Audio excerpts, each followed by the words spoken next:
और इस देश के भीतर भाजपा को हम ये कहना चाहते हैं कि आप युवाओं के भविष्य से खिलवाड़ करना बंद कीजिए, परीक्षा पर चर्चा का नाटक बंद कीजिए, समय पर परीक्षा कराइए और परीक्षा में धांधली करने वाले लोगों के ऊपर कड़ी कार्रवाई कीजिए और इस देश के भीतर जितने भी रिक्त पद हैं उनको इमीडिएटली जो है आपको भरना चाहिए।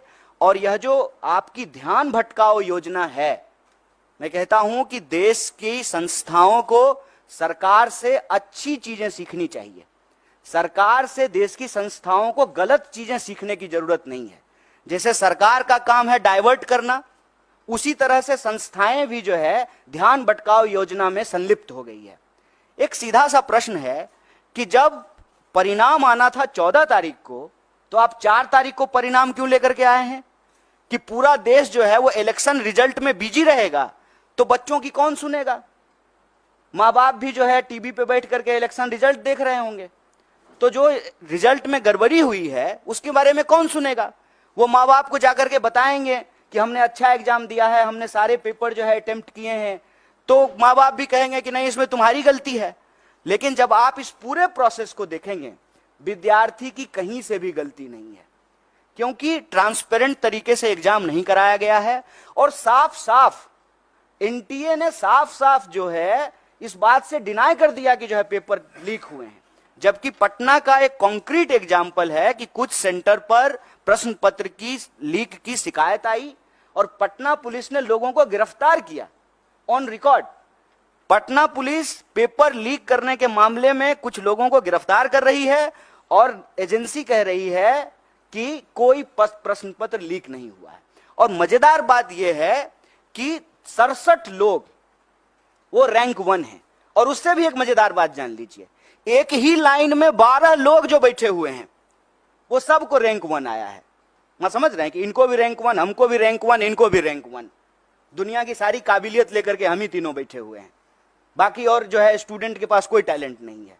एक ही सेंटर पर एक ही रो में बैठे हुए 12 लोग टॉप कर गए हैं और 100 में 100। हम किसी की योग्यता पे सवाल नहीं उठा रहे हैं, लेकिन जो एनटीए है उसकी योग्यता पे जरूर सवाल उठा रहे हैं, सरकार की मंशा पे सवाल उठा रहे हैं और सीधा सीधा ये मांग कर रहे हैं कि आप देश के बच्चों के भविष्य से खेलना बंद कीजिए, युवाओं के भविष्य से खेलना बंद कीजिए, समय पर एग्जाम कराइए, धांधली को रोकने के लिए, पेपर लीक को रोकने के लिए कड़ा कानून बनाइए और अभी जो नीट का मामला है उसकी जो है पुनर्समीक्षा कीजिए।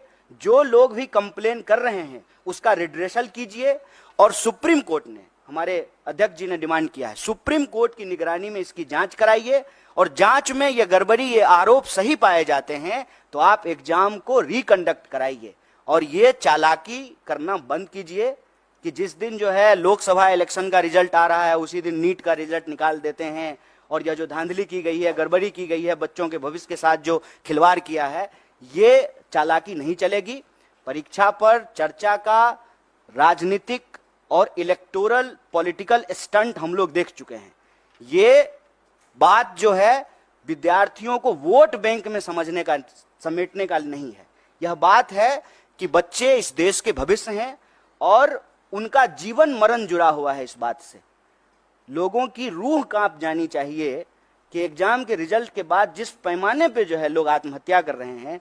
आप देखिए, वो लाइव वीडियो है, सीसीटीवी कैमरा का रिकॉर्डिंग है कि रिजल्ट आया है और लड़की जाकर के जो है जान दे दी है। और